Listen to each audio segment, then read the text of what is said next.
Good afternoon, everybody. Thank you for coming today. I'm pretty excited about today's presentation.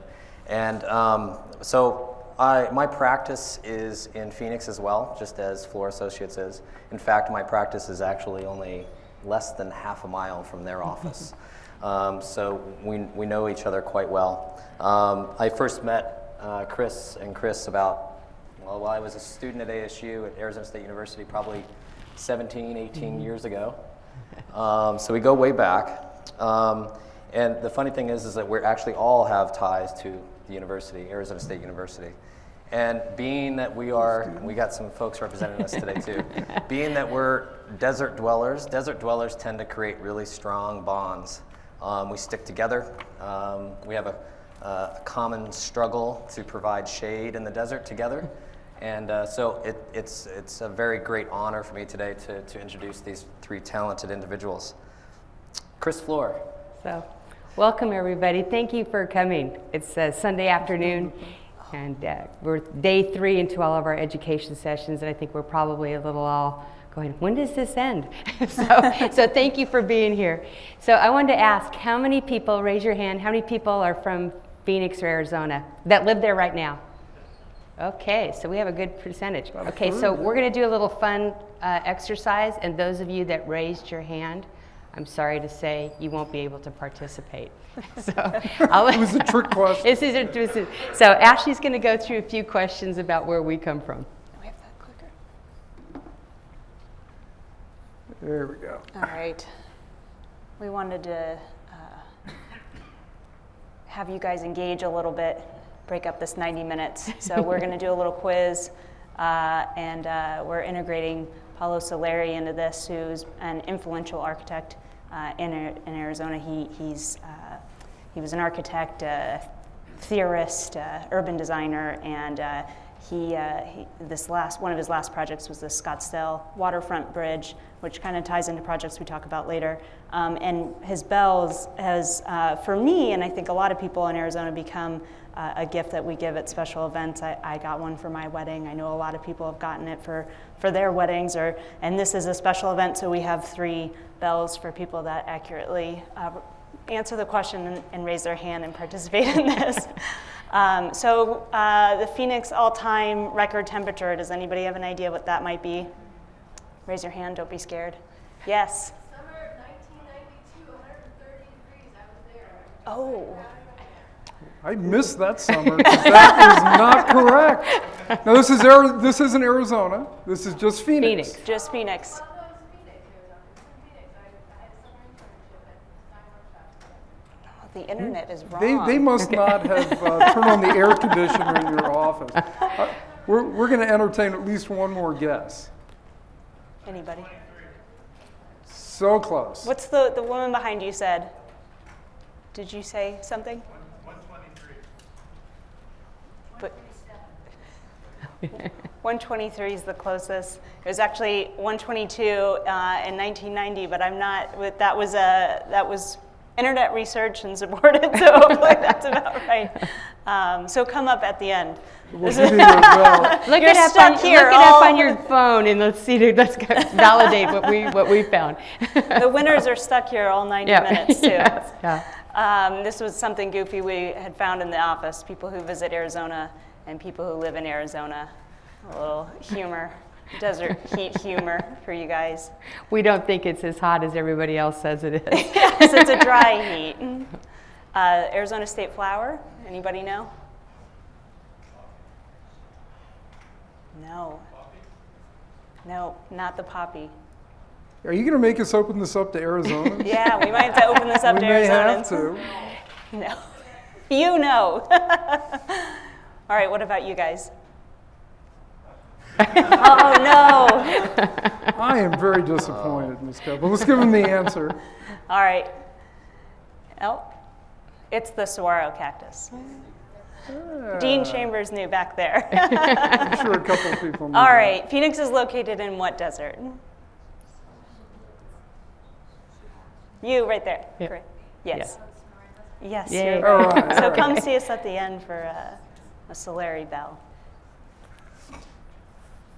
Okay. Okay, well, Well, I just wanted to take the chance just to give everybody a kind of a brief introduction of the three that are here today. And again, Chris is a native of Arizona, like myself.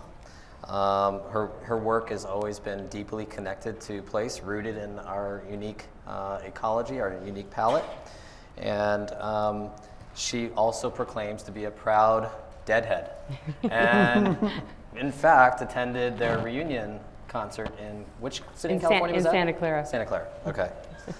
Her work is not of the psychedelic nature, though. It is timeless. Chris Brown.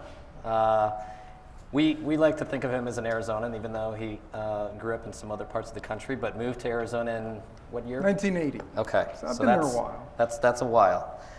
Chris has been an innovator, a leader in the world of sustainability, including working on the only sustainable sites certified project in Arizona.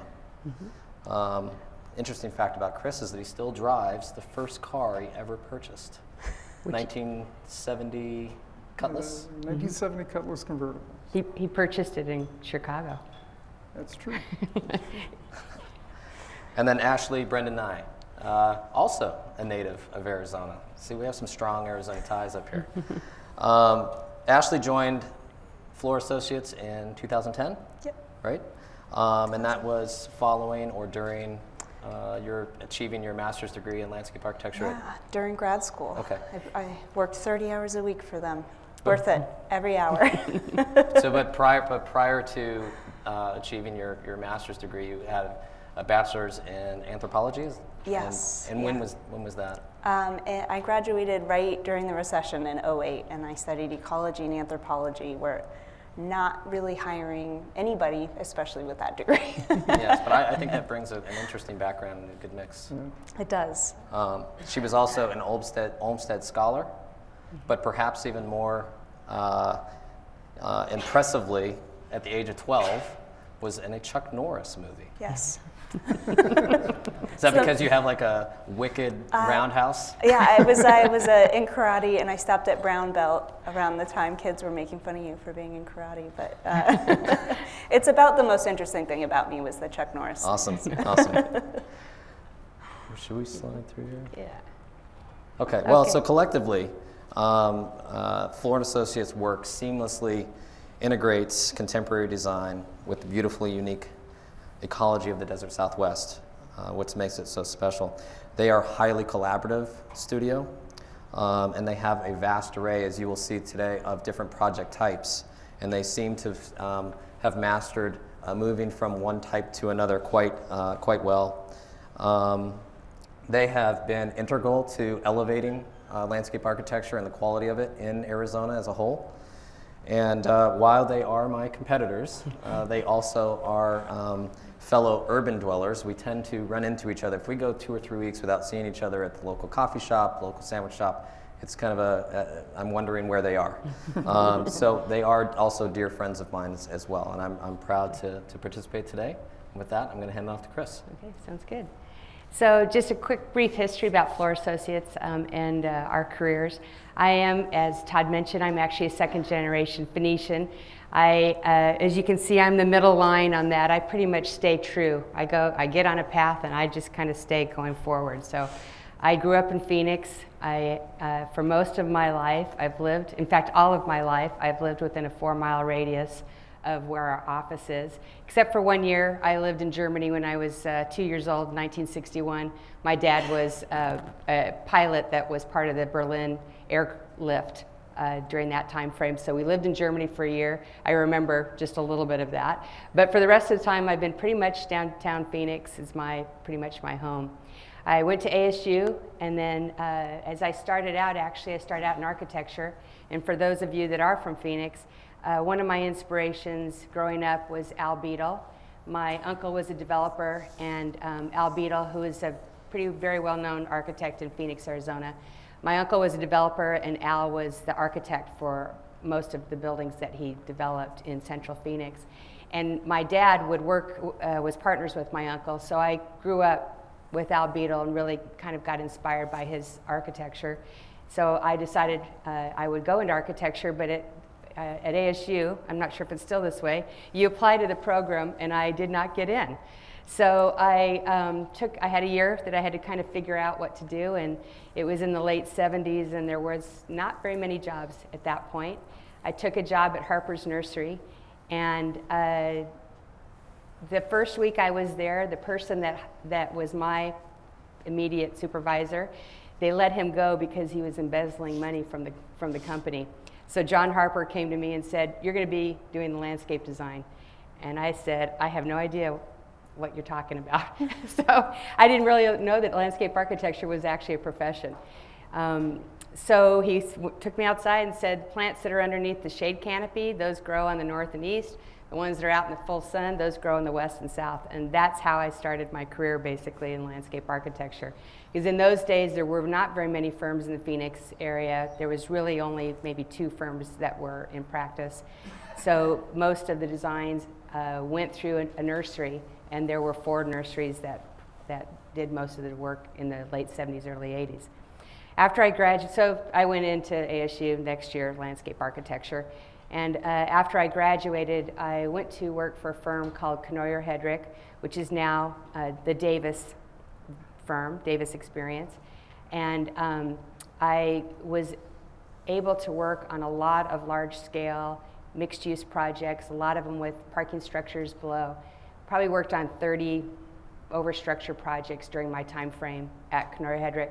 And it gave me, in addition to mixed use, we did a lot of resort and hospitality projects, not so much in healthcare, but spec office primarily. So was able to work with a lot of different developers and a lot of different people during my tenure there. And then after that, Christy Tenike and I formed a partnership. This is 1995, so 20 years ago.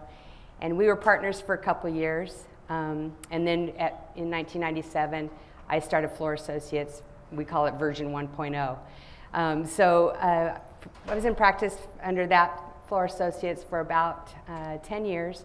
And in 2008, we merged, so I guess a little more than 10 years. 2008, we merged with Smith Group, with JJR actually at the time. They were separate companies, but it became Smith Group JJR. And we had a practice, we started the Phoenix office. It was called JJR Floor because a lot of people that we were working with definitely knew us as Floor Associates. So we maintained our name until about 2011. I met Chris at ASU, and I'll let him talk about his experience and how we came to connected to do Floor Associates. Okay, I don't have an interesting nursery story, but like that. But I actually got interested, and maybe I do, because I moved to Arizona in '80. Was going to get into the architecture school because of residency and a couple of prerequisite issues.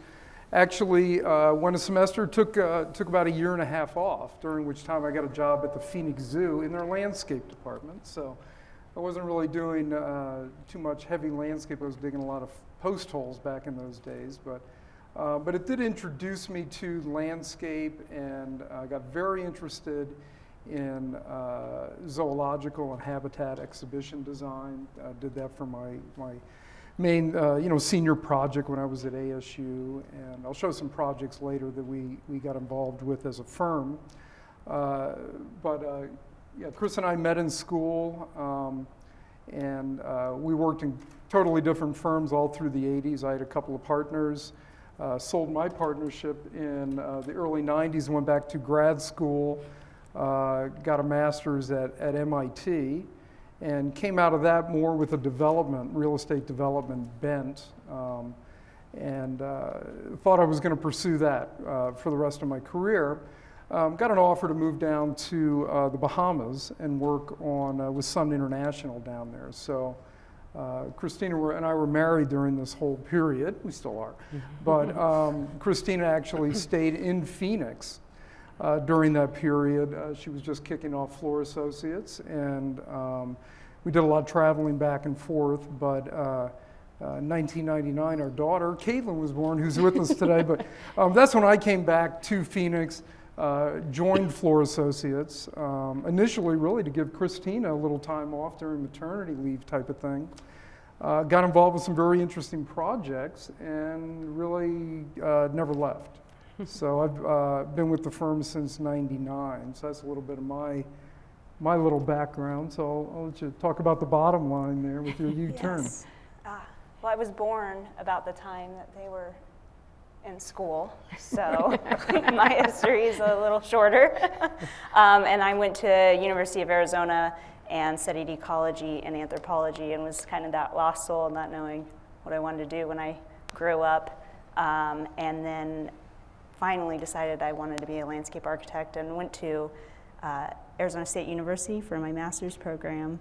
And through my dad used to work, my dad's an architect, and worked with Christina at Kenoyer Hedrick. So of course, the second they show up to ASU, I said, hey, you know my dad, and you guys are amazing. And I managed to get a job with them during grad school, and it was kind of a dream job. So I worked hard, and luckily they hired me when I graduated. And then I moved to Seattle because it was always my husband's and mine dream to move to Seattle. And we worked there for 2 years, but we realized that we're pretty desert loyal, and our family's there, and really loved working at Floor Associates and wanted to come back. So we came back in January, and it's been an amazing experience with them. So in 2013, beginning of 2013, we left Smith Group JJR and restarted Floor Associates. So we call it Floor Associates version 2.0. And I think what we took from the first part of our practice, the things that we did best, and the things that, learning over the 12 years or so that we were Floor Associates before, we took the best of that and basically restarted Floor Associates and decided to be a little bit more leaner company, because when we merged in 2008, we were 18 people, and now we're 6 people, 6 to 8, depends. But that's a better size. It's able for Chris and I to be more hands-on on projects, where before we were sort of getting pulled away from that and kind of missing the hands-on and the client relationships one-on-one. So it's really nice to be back doing the same kind of work that we did before, but a little bit more streamlined and having some more fun. Well, I'd like to ask real quickly that you mentioned your influence early on was Al Beadle, but I didn't hear from the other two, Chris and Ashley, if you had any other earlier influences in landscape architecture. Well, it's interesting. I think when I look back on my career, I've certainly got involved in some projects that are very sustainable, very conservation-minded. And I think back all the way to the kind of work I was doing at ASU, and I mentioned a project I did with the zoo. And I think of Ian McCarthy and his analysis, going through a site, really understanding the site, doing overlay after overlay of different components of the site that really make up the whole. So I would certainly have to say that that was a big influence on it. And it's been recent, maybe over the last 10 years or so. I notice when I do particularly plant layout and design, I find myself trying to do texture and kind of focal elements within the texture and creating some different interests that way. Fortunately, in Arizona, we have a lot of very interesting plant forms to work with. And at some point, it kind of occurred to me that I think I was kind of redesigning something that I just love in this world, which is coral reefs. And I've done a lot of scuba diving, and I always love it when I come around the corner and see this display of nature with the different sculptures and colors and stuff. And I think I borrow a little bit of that in my plant layout design anymore. So. My answer is corny. Well, my dad's an architect, so my dad has definitely been a big influence on me in design.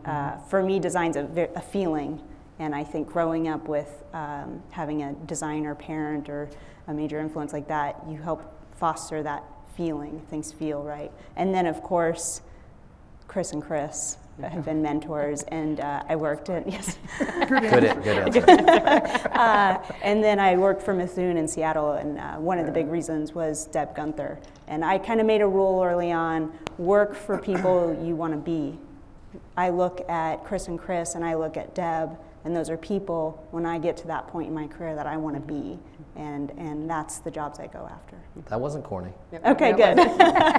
We'll talk Monday about that race. No, I'm just kidding. I will also say, Well, Al Beadle was the one that influenced me to go into architecture, and I still love his work. Actually, one of my past, or he's still a mentor, but I really love Roberta Burley Marx's work. Yeah. And I had the opportunity to go to Rio de Janeiro a few years ago and went to his estate, and very inspiring, so many cool things on that property. But one of the things that was really cool was at his house, he has a Kosani bell. And I thought, how cool is that to tie North America and South America with sort of the same design aesthetic. Oh, that's wonderful. So, okay, let's see. Oh, other wrong way. way, wrong way. There you go. Got to point at that one. Okay. So our firm is kind of divvied up into sort of two practices. The urban infill, which brings, both Chris and I definitely have experience in this, but I probably have a stronger with my tie to Kenora Hedrick and the kinds of projects that I worked on during my tenure there. So the urban infill projects, and then we have the desert vernacular, which is really trying to be very desert sensitive and really knitting a new project into the landscape without you seeing the seam of where that happens, really trying to recreate what was before the site was had an intervention. So we have sort of 5 categories: living, which is obviously, we kind of divvy up our projects into these categories, but living, working, healing, learning, and playing. And all of our projects, and some of them kind of cross the lines on the both, but that's sort of the kind of practice that we pursue. And it's not necessarily that we go after specific projects, but it's really more projects that we're interested in, and ones maybe with clients that we like to work with, or where we feel like we could make a change in our community. Okay. Let's see if I go the right way. It's not the area you would think it'd be. Hey, okay. Just a little structure. We're actually going to do work through a presentation here, and Todd's going to ask some questions. We'll kind of break in a little bit of the inside the studio format a little bit, but we wanted to talk about some of our projects, and we just kind of wanted to lead in with a little bit more background on the kind of opportunities that we look for in our own practice and the kind of projects that we like to pursue and be involved with. So we just kind of consider this an overall topic of just opportunities. And I'm going to go through some kind of very graphic slides here, some Venn diagrams. So we'll move through this fairly quickly. But one of the important aspects that we look for is the opportunity to bring some innovation into a project. And where this has probably resonated the most is in the kind of, we try to do very unique project detailing. We like to understand materials and how they can be used a little bit differently, maybe in a way that they haven't been used before, and bring that into our projects. And then, of course, life cycle sustainability. We'll see some projects in a few minutes on some case studies that I think we've had the opportunity to really push the envelope on what kind of sustainable development can be done in our arid environment. And it is a very unique environment. It brings some unique challenges. But over the years, I think we've been able to innovate some good techniques and ideas that are starting to permeate our industry and our profession, particularly on the arid projects. The second kind of aspect that we always like to look for is a project have the opportunity to create some value outside of just being pretty to walk through or whatever. And we kind of think of this on the level of, are there opportunities to interpret something? If we're working at the zoo or the Desert Botanical Garden, there's some pretty obvious interpretation and education opportunities, but we've also found that there's opportunities on other types of projects to include details or aspects of the project that actually demonstrate rainwater harvesting or some other level of sustainability, or again, how to use materials in an engaging way. And then the third thing there, the word essence in this presentation is probably being used to replace the word placemaking, because I feel like it's getting a little overused. But what we mean by that is, if we can find projects that either through their program or through things that we can bring to the table at the end of the day can create a real essence and be a place that you want to be at. Not a place that you have to go to, or not a place that you want to go just look at and say, well, isn't that interesting, and then leave. But it's somewhere you want to go, you want to experience multiple times, and you're comfortable when you're there. Also known sometimes as the third place, that place away from home and work that you like to go meet your friends, or another place that you can go to. So we looked for those things. Obviously, the gold triangle in the middle there is the sweet spot. If we can find projects that allow us to do all three of these, we love it. And the other thing we really look, or one of the other things we look for in our practice, is opportunities to collaborate. And Todd mentioned at the outset that we are a very collaborative firm or studio, and we work collaboratively together within the studio, but we also love opportunities to collaborate with interdisciplinary teams, architects in particular. We have many, many, many clients that are architects, and we collaborate with other landscape architects, all the design disciplines. I knew I was going to forget to switch to this when I started. Yes. But public artists is another thing that or another group of very creative individuals that we love tapping into in projects and working with them. We'll show a little bit more about how we've been really engaging public stakeholders and, of course, our clients. And during the build, you need to collaborate with contractors to be good problem solvers to get your designs built. So very important to our practice, and I don't want to underestimate that. And then also very much at the heart of our practice is this overall concept of sustainability. And the way we practice sustainability, it kind of ties back into our other core values.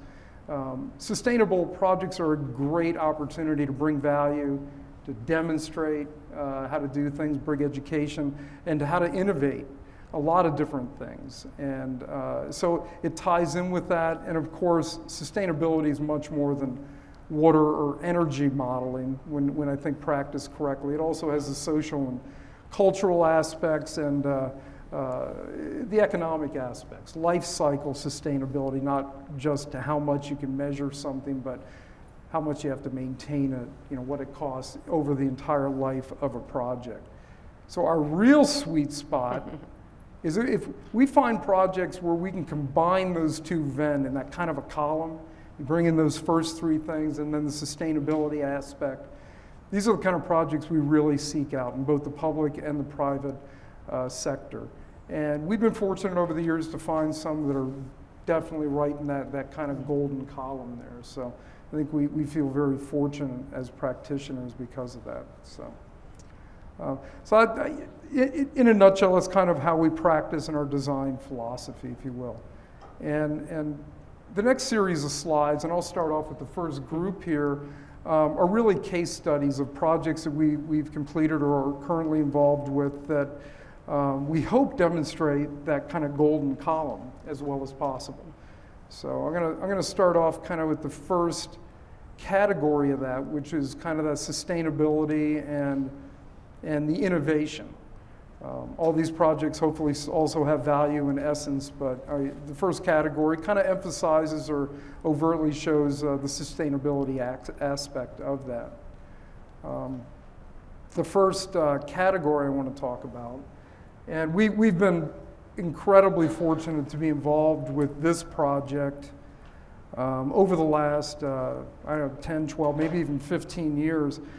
But the McDowell Sonoran Preserve is an area in North Scottsdale that includes the McDowell Mountains, a gorgeous piece of Sonoran Desert that back in the early 90s still had not been entirely encroached upon.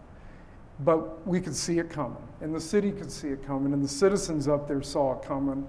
And people moved to Arizona because of our gorgeous climate, our gorgeous desert, and we were about to kind of kiss it goodbye by covering it up with more expert development, more golf courses. So in 1990, the voters in Scottsdale put their own initiative together and actually voted to tax themselves. Very unusual, could never happen in today's climate. But they taxed themselves a 0.5-cent sales tax, which is not insignificant, to create a trust fund to go start buying up this land before it got developed. And we're talking primo development land here. And so they started that process. They got the most vulnerable parcels into the preserve, and then realized a couple of years later they still weren't going to have enough money. And if they were going to get another tax, they also needed to do something else, which was open up the preserve for access to everybody. But how do you do that? How do you do that and still preserve this, but still give public access to it? So they went back to the public, and the citizens did it again, which unheard of, to do that. And that allowed the preserve to start developing access points. And when this preserve is complete, it's going to be over 50 square miles. It's just outside of the metropolitan area. And we've completed a series of design guidelines that kind of set the parameters for how the access areas should be built and developed. And the touchstone for everything we've done out there is it had to be a demonstration project for arid sustainability. And so there's these overall guidelines. The first project that we actually built is this one pictured here, which is called the Lost Dog Trailhead. And turned out to be a great project because we had a great client and they wanted to push the envelope. This project is designed to be off the grid except for potable water. So there's composting toilets, there's battery storage, solar PV. All the landscape is native, either salvaged and replaced on site. And because of that, we were able to get to zero water after the establishment. The structure here, this is a prime example, these following projects of a collaborative team that we've been involved with a good friend of ours, architect Phil Weddle. And his building here was a rammed earth building, which if you're not familiar with that is a combination, a small percentage of Portland cement mixed with damp on-site earth and then mechanically compacted in place. Very ancient building technique with a very modern twist these days. So this is the Lost Dog. We've completed, as I said, 4 of these trailheads to date. The second one we did is called the Gateway, which is the main entrance into the preserve, another rammed earth structure. This particular project is LEED Platinum certified. Lost Dog, it wasn't applied for, probably would have been as well. But this LEED Platinum project is very unique in a lot of ways. But as you can see, the construction was kept very tight, and it just leads out to this amazing trail system. Has some different little gathering amphitheaters surrounding the building and out on the trail system. We were able to incorporate a number of sustainability initiatives as demonstration here. In that lower left-hand photo is kind of our rainwater harvesting that goes into a steel cistern that then is piped over to an underground cistern that supplies all the supplemental water for the project to establish all the large transplanted trees. So we were net zero, energy net zero water. The maintenance in terms of life cycle sustainability is basically intended to be near zero. We want everything to express itself completely naturally. Salvaged all the materials on site, including in the lower right hand. We had the contractor salvage kind of just the dead little branches and twigs that form part of our desert pavement, and then that was spread back out over the project at the end. Some volunteers, a lot of volunteers with the McDowell Sonoran Conservancy get involved with these projects, transplanting the smaller cactus after I stake them in the field. And so it gives us the ability to really do a very refined planting design is the last thing. I thought this would be interesting, particularly for people that are non-native Arizonans, but this is a transplanted saguaro in the process of being replanted, a specialized equipment and specialized engineered bracing for some of the large ones. There it is after it's been placed, to kind of create a bit more of an almost instant landscape. This is a series of photos of the parking lots at this project being installed. This is a process called stabilized decomposed granite, where we're reusing the site soil. They mix in this, for lack of a better term, watered down Elmer's glue that gets compacted in place and it forms a very tight bond. Never has to be replaced if it's annually maintained. Also has some porosity to it, so it lowers the runoff on the site. And there it is kind of after the fact. It also allows us to nestle these little parking gardens back into the desert in a very successful way. We also use the same product to create an accessible trail on this site. We're in the foothills. There's a lot of steep territory out here, so mapping this out and getting this built to ADA cross slope and slope standards was a bit of a challenge, but very, very successful. There's a little picture of the finished. This only goes for a little loop trail, and then you hit the real mountains where you can go for 20-mile runs, if you will. Little postcard photo of the finished project. Kind of on the other end of the scale, those are extreme desert. Everything's native, everything's site-specific plant material. This was another LEED Platinum project that we were involved with just a few years ago. It's called the Nina Mason Pullum Audubon Center in Phoenix. And I titled this Brownfield to Platinum because this is what the site looked like. The Rio Salado is a large river corridor that was dammed back in the 30s and became a dead river corridor that runs right through the heart of our valley. Turned into gravel and rock mining industry for 50 years. And again, some public initiatives said, we got to bring this back. This is an eyesore. We have so many pieces of land fronting up to this. This should be an amenity. So the Army Corps of Engineers hired a design team to do a restoration of the Rio Salado riverbed. Todd was actually involved with that with one of his former firms at Tenike's office. They were part of a multidisciplinary team that engineers, hydrologists, and landscape architects that did a reclamation on this. And so the city said, we got to have a visitors center for this. So we interviewed and were hired to do a visitors center on an original site and did the design work for that. And in the interim, the Audubon Society comes to the city of Phoenix and says, we would really like to be part of this. What do you think about us combining the visitor center with our Audubon Center? So they looked at the original site and said, that's not really where we want to be. Can we find another site over on Central Avenue? So the first site that we had already designed got redesigned as an equestrian trailhead. And then the other site was developed along with the Phoenix Parks Department and the Rio Salado Audubon Society into this project here. So when we got this project, it was scarified dirt. There literally were junk cars stored on this property, very polluted. And we brought these working wetlands and this gorgeous architecture into the project.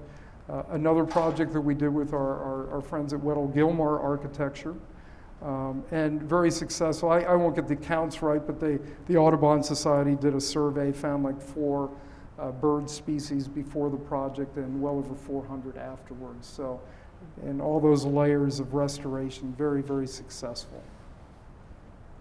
Todd mentioned earlier that our firm currently has the only sustainable sites project in the state of Arizona.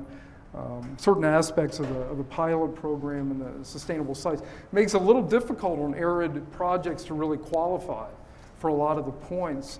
But a call went out for pilot projects, and we had just finished the documentation on this. It was about to go under construction of this park pictured here. And we said, yeah, let's try that, because we designed this thing to be pretty sustainable, because that's what Scottsdale was looking for. And we designed it to be low maintenance because they literally had the capital budget to build this, but no ongoing maintenance and operations budget. So they said, we're going to make that up after it's done, but it's got to be really low maintenance. So we thought we were kind of hitting all the aspects to begin with. So we participated in it. And I'll go through here and show a little bit about what this project was. This is a park, public park, but it's in a 50-acre-foot retention facility. And we didn't want it to look that way. We wanted it to be very functional. And it's out in the desert in a very, very hilly area up in North Scottsdale. So we borrowed from that desert vernacular. We understood from an engineering aspect that we had to eat into some of these hillsides. So we hit upon the idea of using gabions. We had used these for many years, dating back to probably the late 90s on some Phoenix Zoo projects. And we saw an opportunity to bring this material back into the desert. So this project used the gabions to build up vertical walls where we had to excavate out more volume to create the 50 acre-feet. We did some stairs out of gabions, did some feature walls, did the restroom facility out of gabion walls, and it blended right back into the native desert very successfully. And here's some photos of kind of the vernacular that we use. And our intent here was to bring a very modern architectural and landscape architectural feel. And through the use of materiality and siting, to try to get that to overlay very comfortably on a very natural, very native palette that we had at this site. So I think it was very successful in doing that. We used all native materials, many harvested from the site. On this particular project, we designed it without really using any spec items, no catalog benches or anything else. We wanted it to be custom. And part of the reasoning behind that is we thought we could bring the materiality together in a better way by doing that. So we designed our own receptacles. We designed our own precast concrete benches and bridges, brought some daylighting through the big Ramada structure. The handicap symbol you see there is a custom detail that we do when we use the stabilized granite, because you can't paint the symbol on there. So it's actually a steel plate embedded in the stabilized DG. And there's no paint used on the project, which when we started going through the sites thing, we got a point for because there was no on-site release of any VOCs. But we did that because we didn't want to have any long-term maintenance that had to come back and repaint it every 8 or 10 years. And we even took that concept down to the basketball court. There's no surfacing on it. We didn't paint the lines. Maybe a little hard to read, but we actually sandblasted all the court lines onto here. So it's really a zero maintenance post-tension concrete court. So we'll never have to come back and repaint that. So that's what I mean by that long life cycle sustainability. LED lighting, you know, all the fun things that you build into a project. So it's a beautiful, beautiful park at night as well. And this is on the other realm of sustainability. This is a very urban project. And the big sustainable move here, this is an infill condominium project in the heart of downtown Scottsdale. Local architect here from Chicago, David Hovey. I think he was a professor for many years over here at IIT, a very modern architect. But he's also a huge developer. And he's done a couple of wonderful projects, I know here on the North Shore, but also in Scottsdale. And this is one of the first projects he did. And his big idea here is he'd experimented around with green roofs here in Evanston, and very successfully. So this project was designed to have over 500,000 square feet of extensive green roof. And as often happens with landscape architects, we were brought in a little late in the game. So they came to us and said, we're design builders. We already have the steel shop drawings ready to go for the structure. You got 5 inches of soil to work with here. We've always kind of said, well, you really need 24 inches to be successful to plant over structure in Phoenix. So the first thing we did after going, oh my God, really? Was to talk the client. It wasn't hard to talk him into, but we said we really need to do some experimentation to make sure we do something that's going to work here. So we set up a series of test beds, took the American Hydrotech green roof product, built it into these things, elevated these boxes out in a nursery, Mountain States Nursery on the west side of Phoenix, and started experimenting with irrigation regimes, irrigation techniques, different types of plant materials, obviously, but also different types of top dressing to come up with a matrix of plants that would be successful in this kind of very, very serious environmental condition. Root zones die at 105, any plant. I don't care if they're from Phoenix or the desert or not. So we had to come up with techniques that would be able to keep that cool enough. And over the years, it's developed, and I think it was a very successful project. We initially thought the design approach should maybe be a little bit more sculptural design with using some more succulent and kind of formed plant. David really wanted the Hanging Gardens of Babylon, so we found plant material that kind of worked on both levels. So a very beautiful project. So I guess this is where I'm going to ask Chris to talk about this project. This is right across the street from the Optima project, actually. Okay, and then I'm going to go through these kind of quickly to make sure we have time at the end for questions. So this is across the street, Safari Drive. It's a urban community. You know, a lot of Phoenix and downtown Scottsdale had a lot of open land, and so each of these projects that we just were talking about are infill projects, and so looking at condo living in an urban setting. Oops, wrong way, sorry. Why is the up arrow the one that's down? These are some of the courtyards. This is all over structure, so we try to create spaces so you don't feel like you're over parking structure by doing a lot of raised planters. We work with the architect and the structural engineer to see about how they can step the structural deck down to allow for plant materials and trees. The pool area is actually a hole within the garage below. The pool's on solid ground, but everything around it is over structure. Close up, outdoor fireplace, water feature, as you can see here. So kind of the resort living lifestyle. And then this might be coming back for Chris to talk about the zoo. You could talk about it. We could both talk about it. This is a project we did back in 2000, and I kind of brought it in here because it was kind of a new way of starting to look at exhibition design. I mentioned, I've had an interest in this since the early 80s, so this came back. This was actually the first project I was ever hired to do with the Phoenix Zoo, and it was an exhibition of their bighorn sheep and Arabian oryx. And we wanted to design this project to be completely hunkered into the landscape. No recreated landscapes, no faux use of fake rock. We wanted it to be a barrierless viewing opportunity for these animals. So we developed a trail system out through some buttes. The big viewing area is actually off a gabion supported bridge, and brought some tensile shade structures in with the rammed earth and a few other fun little aspects there.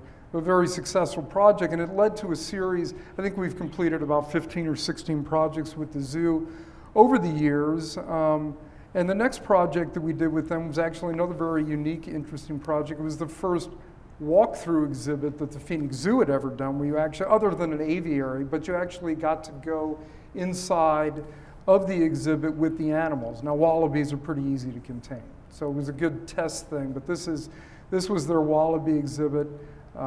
It's over in their children's zoo portion, because wallabies are little miniature kangaroos, very cute.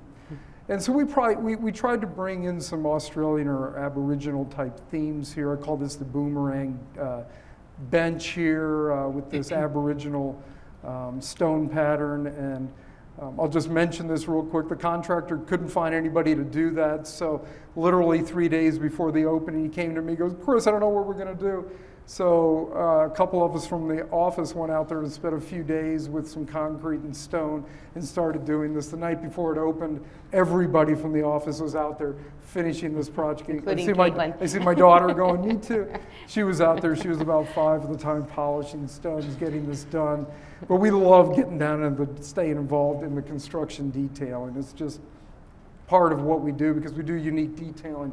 You gotta follow through. One last zoo project.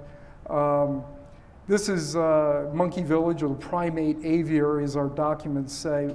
The first primate aviary in North America where you could actually go inside with the animals.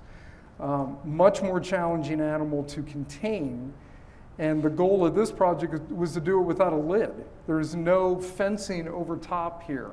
So all the animals were contained through the combination of water features and this kind of clever clear plastic cantilever system that would have created, it does create a very nice barrier on the perimeter fence and keeps the animals inside where they're supposed to be, but allows people to go through the double door entrance and get inside for some very, very close-up face-to-face viewing. So fun little projects to get involved with.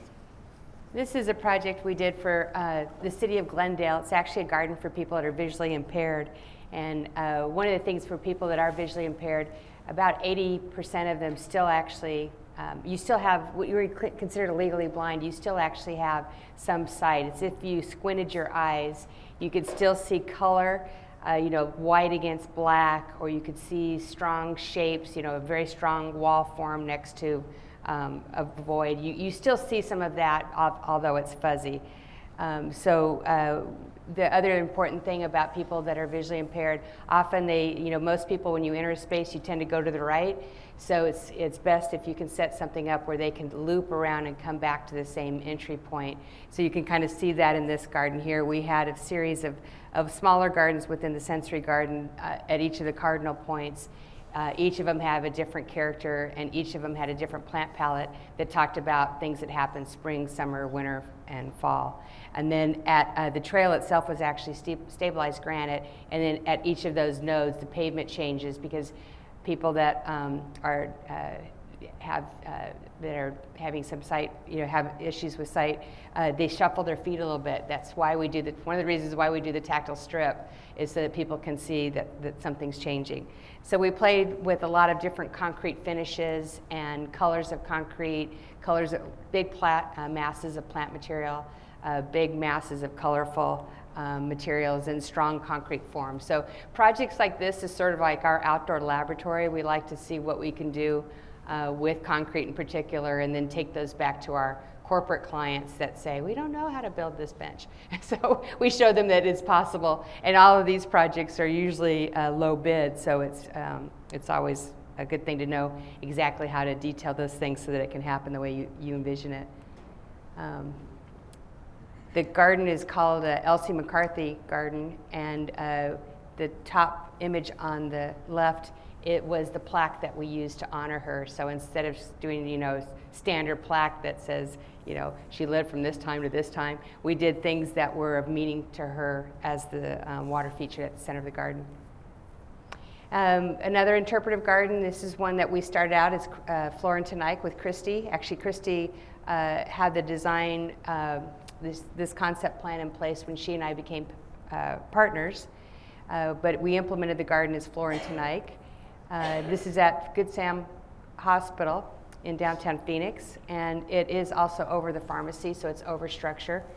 So each of these terraces, as you can see on the left-hand photo, there's a series of sort of topographic lines, if you will. Those are building up the landscape layers to where the trees are located in those circular planters. Those are over the column grid, which originally that's where the trees were, but was surrounded by a lot of harsh concrete and black columns. It was not pretty. It was not pretty. So we worked with an artist, Joan Barron, and she came up with a storyline for the columns and made up most of the tiles. It took her probably about 4 months to do the install for these columns, but she made all the tiles, and then it has a storyline about life as you progress through life from birth until you pass away.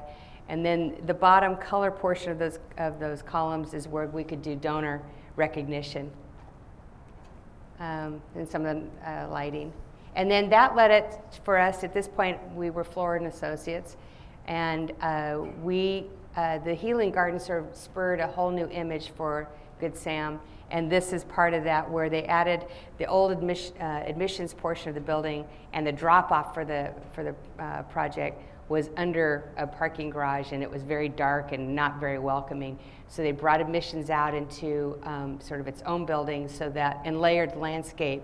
So you arrive from the street immersed into more of a regional palette, then you go through the building, you're admitted into the building, then you go around a garden, to be taken up to your room. So it's a constant layering of landscape and program space. And these are some of the drawings we prepared for that. And this is that layering that I mentioned. This is the new drop-off. We pulled it out from underneath the building and made it a lot more airy and really more kind of like you were going to a resort, calming which is much more calming when you go to a resort than when you go to the hospital. So we try to take some of those same principles and bring them out to people that are about to go through a stressful situation. And then our most recent interpretive project is at the Desert Botanical Garden. And if you went to Spurlock Poyet's presentation earlier, they referenced the master plan they were doing for the Desert Botanical Garden. We took off from that master plan with the Heritage Garden, which is the oldest section of the Desert Botanical Garden. If you've been there, it's the area up by the Webster Center, where the original garden started in 1939. And so Chris and I actually were married there. So this was a project that was very true to our hearts, for sure.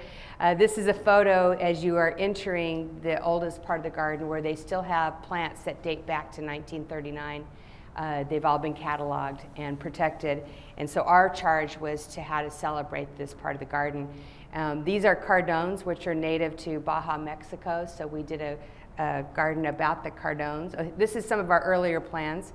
The Webster Center is the building at the bottom of the plan that's on the left.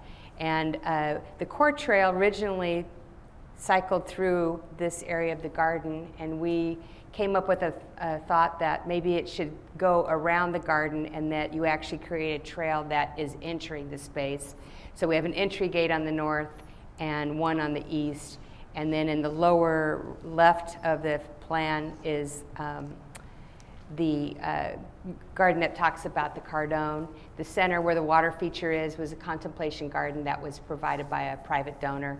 And then we added to the project, because they always had this area of mammillarias, which are very small little cacti, that were, they'd been there since 1939, but they really were not in a place that celebrated them. And people were walking, I'm talking about little tiny, cacti that are the size of your fist. People were walking through them to take photographs, so we wanted to create a special place for them during this process. This is a rendering of what the Cardone Plaza will look like. It's under construction right now. It should be finished actually later this month. Yeah. The circles in the center are glass circles that have the names of the donors as well as the original plants. This was the tribute garden, so we thought we should tribute those original plants since they've made it these 75 years. This is the contemplation garden. We incorporated a labyrinth as well. The donor was very involved in the design of this and had a wish list of what she wanted to see for the space, and I think we accomplished everything that she wanted. And then this was where we're going to go with the mammillarias in terms of creating a rock outcroppings for them so they're placed more at eye level as opposed to foot level. Okay, so this is where we've been going. This is probably most of the work going forward with Floor Associates version 2.0, or at least for the last year or so. There's a lot of discussion right now about Phoenix and what is Phoenix and why do people live there and what do you do when you live there and why do people stay there. So it's interesting because Phoenix is about 5 million people for the whole valley. So there's a reason I think people are staying in Phoenix. There's a lot of us there. And I think we have some great restaurateurs in our community. We have a great sense of arts and culture, and especially in downtown Phoenix. We have First Fridays, which started, I think, about 20 years ago. Maybe 50 people, and now it's, thousands of people that come to downtown Phoenix, in particular, for First Friday Art Walk. And that's performing art, visual art, and all sorts of things that you might see down there. Our office is in downtown, and I am a native Phoenician, and I I kind of cringe when somebody says, why do you live in Phoenix? Because there's so many, we have the great desert that we showed earlier. We have the ability to hike at a moment's notice. We have the ability to drive up to northern Arizona and go skiing and do that all in the same day. So I think it's a pretty cool place to live myself. So we reference other as Phoenix, and it's not just our studio or Todd's studio, but there's a group of people like Kimber Lanning. If you don't know who she is, you guys should Google her. She's pretty cool. She started Local First Arizona. She's all about promoting local businesses, and also she's very much involved in how to create community. She's actually become a national speaker. She's so try to look her up. You'd be amazed at what she does. We also reference other communities like Seattle, Portland, Bryant Park, I think on the upper right. How do other cities create their community space, and what kind of things happen in those spaces, and how you can bring people together to socialize and create that third place.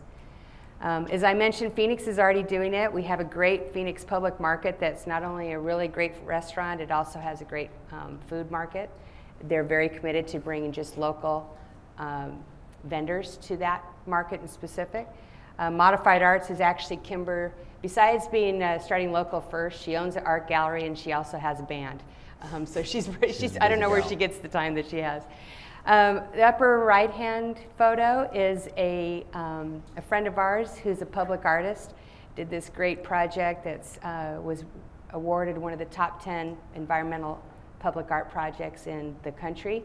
It was a quilt that was it was a quilt over a vacant lot. It's made of 300 quilts that were fabricated by 300 different people based on this image of cactus flowers, and sent out a query for people to participate. She had people all over the country helping out, creating these quilts, and then on a first Friday in December of 2013, I think it was, we helped her install it. There was a group that helped install it. So that's that photo. As you can see all the people, it's just right after we finished putting it in.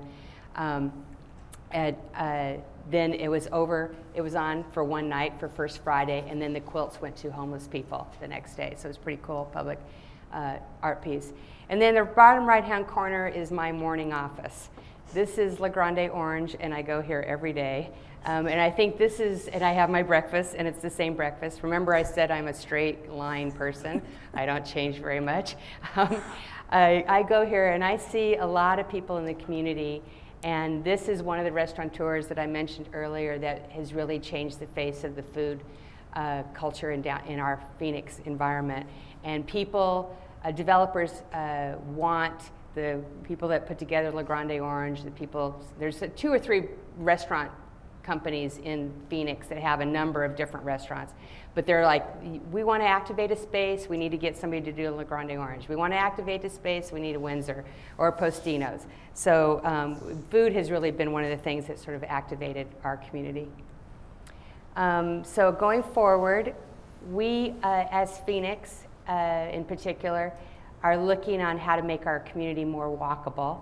We had a very, in the 40s, 50s, up until the 60s, a very viable downtown, but then that changed when Phoenix became a different number of villages, if you will, and it kind of killed downtown. And part of that process was developing a lot of strip centers. And so our communities, as much as we are trying to get our downtown corridor to be, and it's really grown a lot, but our downtown core is kind of burgeoning and growing. A lot of what's happening in some of these community places are the old strip centers, and we've been involved in helping to reposition them. So I'm going to go through this quickly because I think we're getting close on time. Okay, I'll be quick. You have a little bit. We Okay. are the last presentation of the Okay. day. So. Okay, I can speed talk. So I'm going to go through all of the valley, or the central part of the valley, I should say. So this is Scottsdale waterfront. This actually, the mall, you can see the triangle in yellow is where our site is. The mall above is Scottsdale Fashion Square. This is about a half mile from where I grew up, and Scottsdale Fashion Square was an outdoor mall. And then there was another mall across the street that was where the Bullock store was. They eventually combined them, and it's one of the largest malls in the country very successful. People travel to Phoenix to come to this mall. Where the triangle is was where our movies were and where the grocery store was and where the dry cleaner was when I was growing up. So we were asked by the developers to be involved on the project. They were going to do, they did 2 high-rise residential towers, which are in the center, and then on the street, 2-story retail and office component. And as Chris mentioned, often we are brought in kind of late on a project, and this was sort of the case on this project. So the first thing to try to catch up, we had to do a design review package in a pretty quick time frame. But it was kind of a big project to kind of get our arms around because of the complexity of it. This is all over 5 different parking structures. So the first thing we did was kind of do a circulation diagram. And this is old school stuff, but it still is very helpful to kind of figure out how to shape a space. I always tell this story. The upper, where you see the dots on the upper part of the image, that's where the valet stand was, and nobody realized until we did this diagram, including us, that when you dropped your car off at the valet, that they were going to have to take it down the street to turn it around to get it back to the site, to get it in the parking garage. We weren't quite sure that their insurance would allow that for valets, so we moved the valet to make sure that that wasn't the case. And then the concept, the site plan sort of on the right-hand side was based on Arizona imagery, that this was sort of a concept that had been established by the project team before we got involved. So we took it, sort of made it more abstract. So these are abstracted desert plant materials. We used cactus flowers, the saguaro, ocotillo. We kind of referenced those in the paving and in the planting as well. And we used these bright colors. You can see this is a prickly pear flower where the water feature is, and another flower where the stage is, and kind of incorporated that into the project. And then the other thing we needed to do is, because it's along the canal that runs through the valley, we needed to make sure we provided access for all the public utilities that also were part of this site. And so the walk that you see on the right-hand side sort of accommodates SRP, our local water company, the ability for them to drive a crane down to clean out the canal or to access their wells. We talked about safari earlier. It's kind of right, safari is right in the middle of this photo, but the point on this photo is we were doing safari, Optima, which we talked about earlier, and Scottsdale Fashion Square about the same time in 2004, 2005.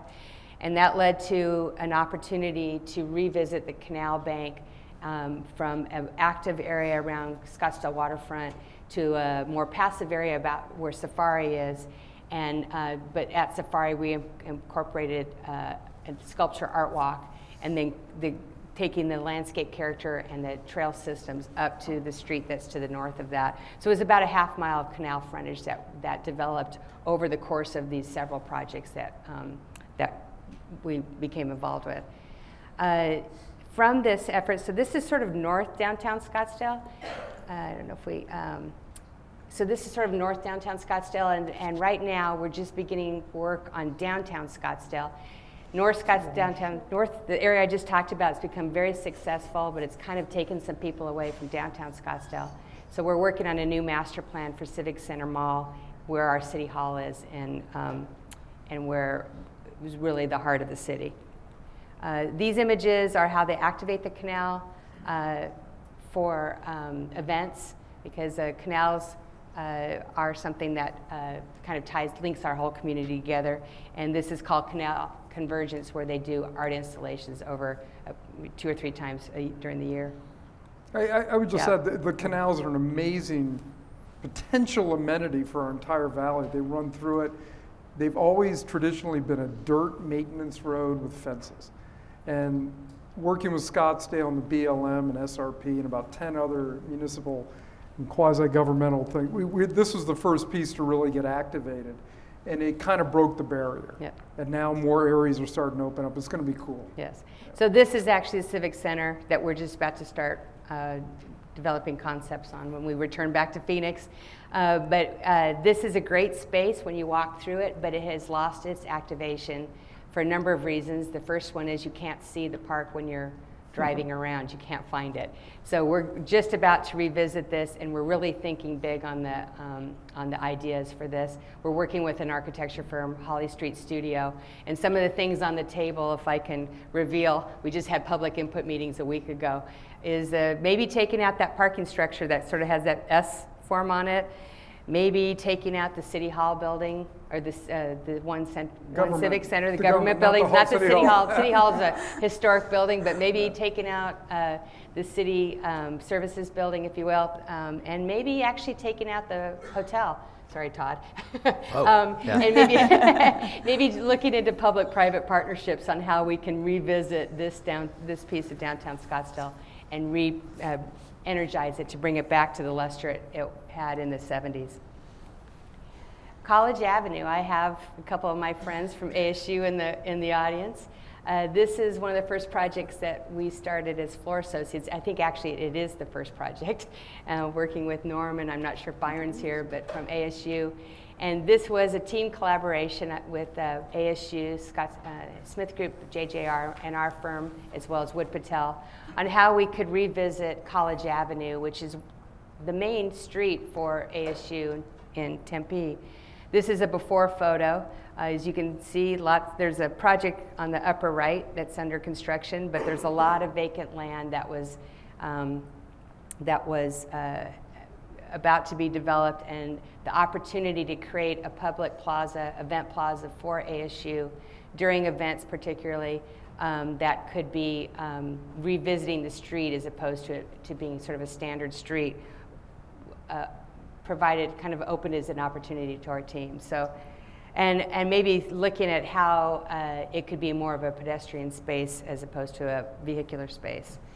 So actually, we were just transitioning from Smith Group back to Floor Associates, and the image on the left is one that we put together during the RFP process. We felt we needed to sort of put our foot out there. You know, this is what we would think about if we were selected for the team. And we've actually pretty much stayed close to what this idea was. So that was cool. But we did have a number of charrettes, probably about 3 days of charrettes with all sorts of different groups from downtown Tempe, obviously ASU, student groups, and developed and working as a team, developing what the street section should look like, and what the character should be, and how to get shade, and how to create these pedestrian spaces. We provided a list of goals. This is just one sheet. We had a lot of flip charts. We probably had about 50 pages of flip charts of info. But we defined a number of goals, and we looked at how the street should be orchestrated to provide different venues, different things for different venues as you progressed on the street. This is about a quarter mile of street, I think. It goes from 5th Street to University. And in this effort, we realized that where the shade canopy that we thought should be over the center of the street, we really decided it needed to shift over to the west. And the upper diagram sort of shows why we thought about that. We really needed to kind of move it over and have it be part of this space closer to the new College Avenue Commons, which was the new administration building for the project. This is the after photo. It's kind of hard to tell the difference. You can see the rendering. I'll get to some photos that show it better, but we narrowed the street to one-way traffic, one lane each direction. We took out the old bus lanes because the Tempe Transit Center had been constructed, so the bus lanes really weren't being utilized anymore. We widened sidewalks to make them more pedestrian friendly. We added bike lanes, and all of that, we had a sustainable approach, a strategy program in place to deal with water use and water harvesting.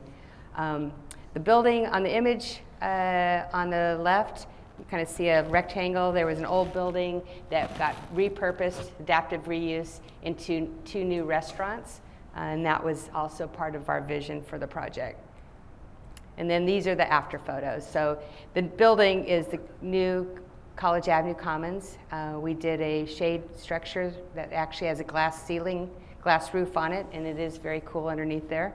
We implemented Wi-Fi stations throughout this area, which was a bigger effort than I think all of us realized, and maybe more expensive, just because outside Wi-Fi is a little challenging. You can see everybody's using this street. We've got people walking across safer crosswalks. We've got bike lanes. We straightened out some intersections that were a little crooked. We realigned them so that the traffic was more straightforward. And it really has become, these are some photos, it really has become a people gathering space. It's pretty much activated, I would say, every day, and then very activated on game days. So, I think there was also a number, I remember 10,000 bikes go down College Avenue from the Tempe Transit Center down to ASU. I think that was one of the numbers we were working with early on, which is pretty amazing when you think about that. ASU the campus is 50,000, downtown campus. I'm looking at Norm, he can validate. 62,000 in the downtown campus. Wow. When Chris and I were there, it was 15. So that tells you how long ago that was.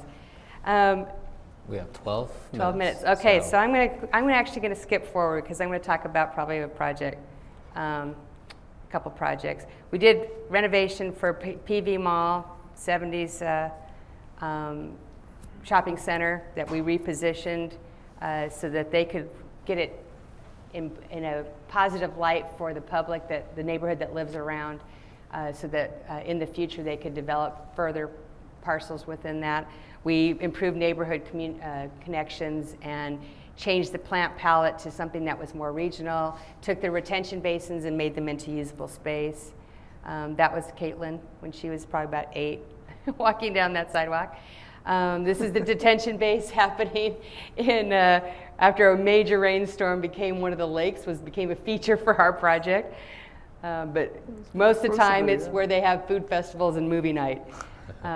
And then that same client, who I actually went to grade school with, Dave Scholl from Westcor, started his own company, Vintage Partners, and we are revisiting Uptown Plaza. So the strip centers I mentioned earlier, this is sort of on the larger scale of that. 1955 it was built, so it just had its 60th anniversary. All cars, no planting. And in the upper left of that L-shaped building, you couldn't, if you parked in the back, there was no way to get to the front. So they hired us, basically they're telling us, we had a great relationship from working with them on PV Mall. This is the center as it is today. Actually, it's under construction right now. They did put a courtyard in so you could get through the space, but it was not very successful. This is the courtyard. It looked sort of fenced off. The buildings, which were originally brick, were stuccoed over. And they actually had a plan to kind of do something that would look more like Southern California. Kimber got involved and said, please don't do that. Please bring it back to what it used to look like. So we've been pulling the stucco off, pulling off all these old arcades, bringing it back to what it used to be. And eventually it will look like this. But one of the things we did is we actually revisited the courtyard. We looked at a couple different options, how to widen it so that the tenant spaces at the back would have more visibility. We chose the bottom scenario on the bottom. A part of this was kind of, I call it setting the table. Where should the coffee place be? Where should the breakfast place be? Where should the dinner place be? Where should you, where's your phone? Where's the phone store? Where's the bank? What tenants should go in what place? And then we did a number of scenarios as to what the courtyard should be based on all these different tenants. We finally settled on this, and we went to the job site meeting one day, and they decided that they might get Little Man Ice Cream from Denver to be one of the tenants. So we had to scrap everything we did, and this was a sketch we did at the job site meeting, and this is what we're building. So we probably, I think, went through 25 different scenarios of this courtyard, just based on the different tenant things. Christina's actually getting a reputation with these guys as being, you should be a leasing agent, because she comes in with the tenant mixes, and that's what's adding to the energy of these spaces, and it's kind of true. Yes. Kind of true. Okay, so I'm going to go through a couple of these quickly, then I want to get to Hance Park, which is what we're working on now. So we're doing that same idea on 2 or 3 other retail centers, including DC Ranch, to kind of, here's Agritopia. This is a community that is built around organic farms as the open space. And they're about to go through another phase that we're working on that will be a vertical, it'll be residential over retail with a lot of vertical green walls. The green boxes in the center on the top, those are parking shade canopies that are green roofs. So we're really trying to plant over everything and have it all be edible. Yeah, the owner is very much into the roof to fork or roof to table or whatever, and that'll be probably the first example of that in Phoenix, I would guess. So this is the last project we were going to talk about, and this one we're working with Melk, Jerry Van Eyck, and Phil Weddle Gilmore. Chris, our office is just off the image of this. Chris and I bought our building in 2000, and it's in downtown Phoenix, and it's sort of been a transitional area. Some days it's great, some days it's not so great. But we were next to Hance Park, which we knew when we bought the building, but not that many people know about Hance Park. It's, as you can see on the ends of the image, it's a tunnel. The freeway, the I-10 goes through here. It's the last mile of I-10. And most people know it as a deck park, and you're driving underneath the tunnel and not realizing there's a park above. So this, I became sort of a neighborhood activist. We had a lot of issues in our neighborhood with a certain convenience store that sold alcohol to people that he should not be selling alcohol to, and was really a neighborhood nuisance. And we put together a community agreement with the art museum, the school, Arizona School for the Arts, where our daughter goes and her friend, and all the other business owners there, and came up with CVS. It was a new entity moving in, and they also wanted to have a liquor license. So long story short, we put a community agreement so that they could sell alcohol under our terms. And the idea came from a friend of mine, Reed Butler, who said, he came up with this idea, but then after we got it done, he said, now I want a favor from you. I want you to help start the Hance Park Conservancy. So we started it in 2007. It includes 35 different entities, including all the cultural facilities around the park, as well as all the neighborhoods around the park. And that started sort of a momentum. At the same time, we knew we wanted a new vision for Hance because it was never built to the master plan that was developed 20 years ago. And it had become sort of a inactive place. A lot of criminal things are happening in the park. We wanted to kind of reposition it, make it our central park. A friend of ours does a music festival, the McDowell Mountain Music Festival. For those of you in Phoenix, probably know that one. He's a friend of ours, and I went to La Grande Orange one morning with him for breakfast and convinced him to move the festival from North Scottsdale to Hance Park, where he would have more opportunity with the downtown campus for ASU, and also it's on the light rail station. And that actually was the kickstart for reactivating Hance Park. Now there's so many festivals that want to happen at the park that they almost can't keep up with the scheduling. So we've repositioned it without even changing anything in the design, which is a good thing. We, as our team with Jerry and Phil and I primarily, went through a number, as we started the design process, we went through a week of public input sessions with groups ranging from 12 people in size to probably 200 people in size at one particular meeting. Developed some concepts, which I'll get to in a second. Our second meeting where we're revealing the concepts was at the Art Museum. We had 300 people there. And then at the final one, I had asked John for another favor, let us use the McDowell Mountain Music Festival stage the night before the concert and present our concept to 2,000 people that we had a beer garden, we had food trucks, we had our presentation on the stage, and we invited all the dignitaries from the city of Phoenix so that they could see what this park could be in the future. And they were shocked, the city of Phoenix was shocked that we could collect 2,000 people to come to a presentation. Basically a public meeting. Yes, yeah. and we told them why it's so important for us to have Hance Park. So we had, after that meeting, we had in the first week, we had 9,800 people download our master plan after it was posted on the web, the city's webpage. And so we really, I think, starting with the Hants Park Conservancy and the people that were involved with that, to everybody in the downtown community, really wanting to see Hants be different than what it is right now. So I'll go through some slides. This is the new master plan.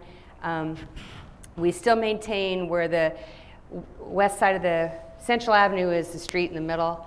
On the west side of Central, towards the left, will still be a neighborhood park, although we still see events happening there. The center part is the canyon. That's the day-to-day 24/7 activation space. And then on the east is the plateau, which will be the event space.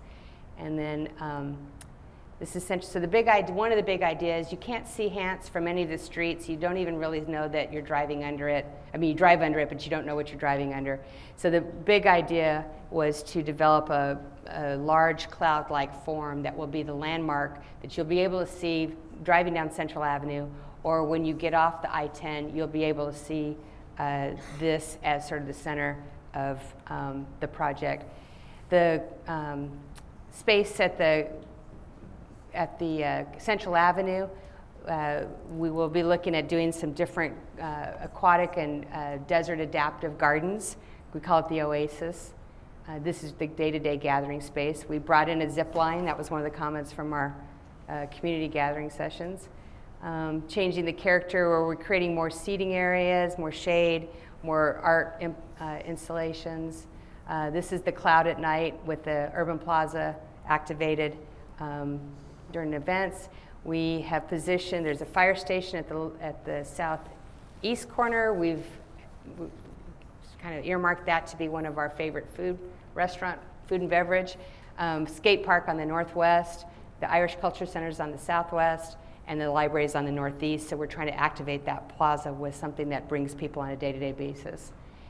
And then I'll turn to Chris for our office. Sorry, No, it's all speed talk. I was interested Speed in the whole dating. thing. Yeah. And this is just kind of a summary of it. I think as Chris mentioned, we bought an office building just north of the library in 2000.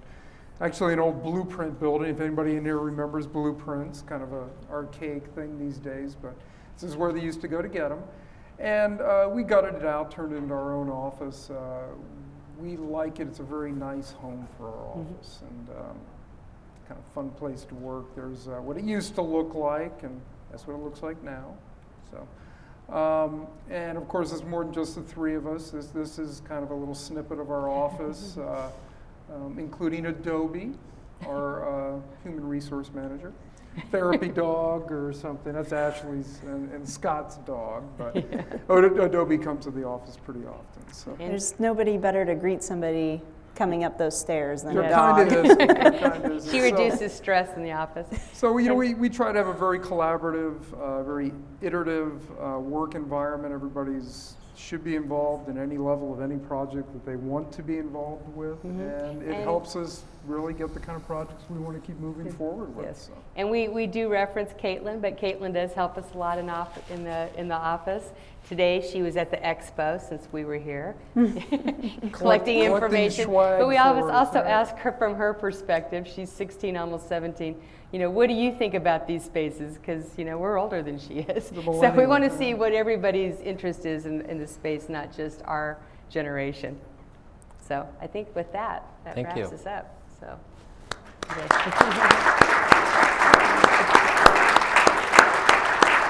So we're gonna, I know we've probably exceeded our time, but if we could still field some questions from the audience. If you do have a question, I highly encourage you to please use the microphones they've provided.